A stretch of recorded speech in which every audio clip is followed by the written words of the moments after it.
TNA Impact was really mid tonight. I mean, the episode, shout out to Joe Hendry, new TNA World Champion. But this show was just really mid. It started off with Joe Hendry. He came out as new World Champion, cut a promo. We believe in Joe Hendry indeed. Glad to see he finally got his moment.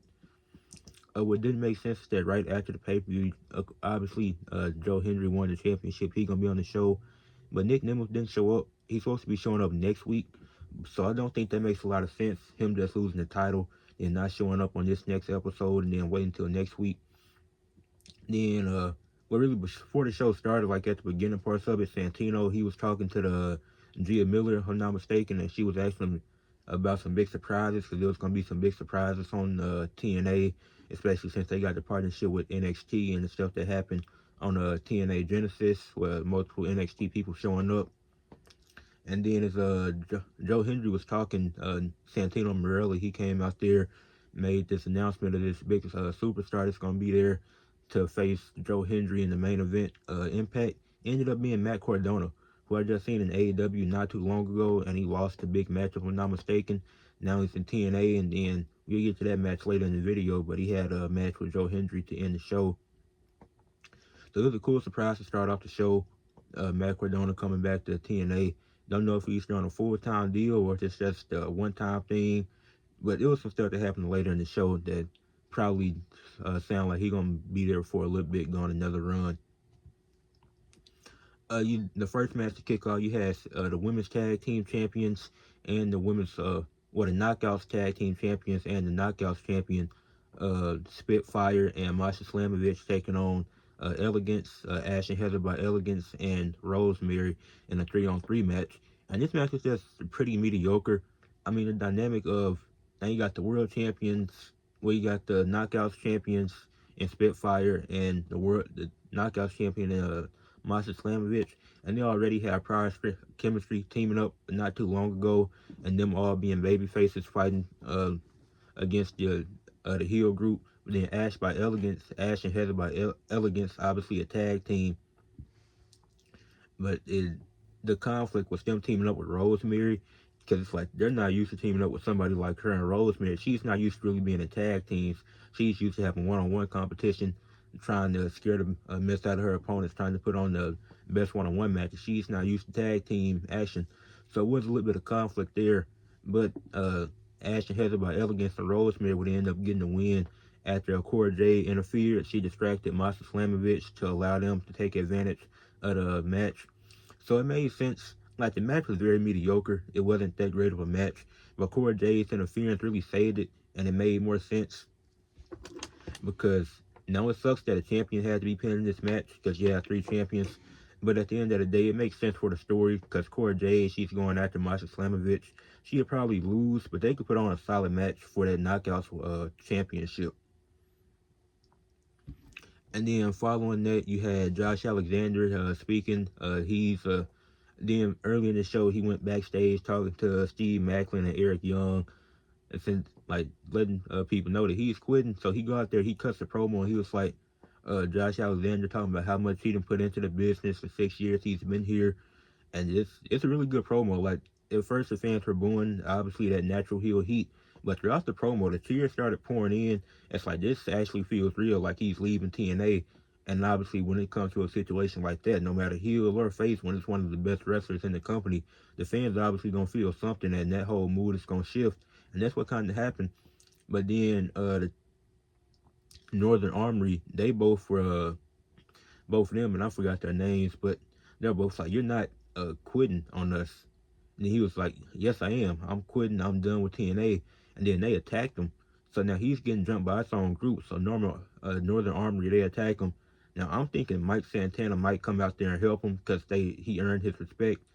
But that didn't happen. What actually happened was Eric Young came out there to save him. And then this was really weird because Eric Young came out there to save Josh Alexander. And now it's going to be Eric Young and Josh Alexander versus Northern Armory next week. What I'm confused about is you had this promo of Josh Alexander saying that he's quitting just for him to be in a match next week. If he's quitting because he's going to WWE or he's gonna make a Royal Rumble appearance, then that makes sense. But if he's not going on a, well, it would have made doesn't make sense sense for him to say that he's quitting TNA if he's still under contract and he's gonna have a match the very next week. And then if he shows up in the Royal Rumble, that would be cool. But if it's not like a long term thing, you kind of did this him leaving angle. It just doesn't make sense at the moment. Like his contract was up, they did like a bidding war, like with the thing with AEW did with, well, really what MJF was doing. And you did something like that, I think it'll make for a more interesting storyline. But just for him to say he's quitting while under contract, and I don't know for how long, but that doesn't really make a lot of sense. So this whole segment just feels pointless. And then you're getting a tag team match that really nobody wants to see because I don't think. Then I think Northern Armory could actually do some cool stuff on their own. And Josh Alexander, he mentioned the Motor City Machine Guns and how they were a dominant tag team and how they could be just like that if they put the work in and they go out there and thrive by themselves. So I just felt like that whole segment was pointless and really did nothing. I mean, it split up Northern Armory, but are they gonna win tag team gold after this? I would hope so. If this Josh Alexander's last match, then what does this leave Eric Young and Steve Macklin and their relationship and how Steve Macklin is feeling about this? Because Eric Young showed respect to Josh Alexander, but Steve Macklin wasn't messing with it backstage. He wasn't buying any of it. And then you had Moose and JDC take on the Hardy Boys. It was Now this tag team match was also really pointless, and it didn't do it like. And then the Hardy Boys, they had already beat the system last year, so now you're just running two different members from the system. You putting Moose and JDC in here to fight the Hardy Boys, and and what really didn't make sense is why Moose took the pin in this match. Like he's your X Division champion. This is your second most prestigious division behind the men's world title scene. Then you have a guy like Moose take the pin when you had JDC in the match. So that really didn't make a lot of sense. And then nobody from the system got involved. Like they're this dominant heel group and nobody gets involved. And if they get involved, the Hardys take a pin, you running back versus them, a different Moose and JDC, then they win in the tag team title match. But there was no titles on the line, none of that. Just a match that ended quickly. It was no commercial breaks. Then Moose just eats the pin. That don't really make sense as one of your top guys. I actually think the match was decent. It wasn't a terrible match. It wasn't a great match by any means either. But just Moose taking the pin just doesn't make a lot of sense. Maybe it's me, but like that doesn't make a lot of sense. And then you had Sammy. Well, after that, it was like this thing, and it was like 23, and today is January 23rd. So then Sammy Callahan, he's pissed. So he come out to the ring. He was like, "I'm tired of all this 23 BS. Whoever you are, you need to come out." So then Steph Delander, she come out there, and some random guy, I really forgot his name. I should have looked it up, but some random guy came out there. He attacked Sammy Callahan, and he was holding Steph Delander. She was like, "I'm the new digital media championship," and I ain't keep up with TNA a lot last year, so I forgot that that title existed. So basically, Sammy Callahan gets taken out, and whoever that took him out, they'll probably have a match or exchange words next week, because obviously Sammy Callahan is pissed at that. So we'll see where that goes. But that's, I don't know. The guy they brought in, he looked kind of dominant. I'm not sure where he's from. Then you have, for the first time ever, the NXT Tag Team titles being defended on TNA.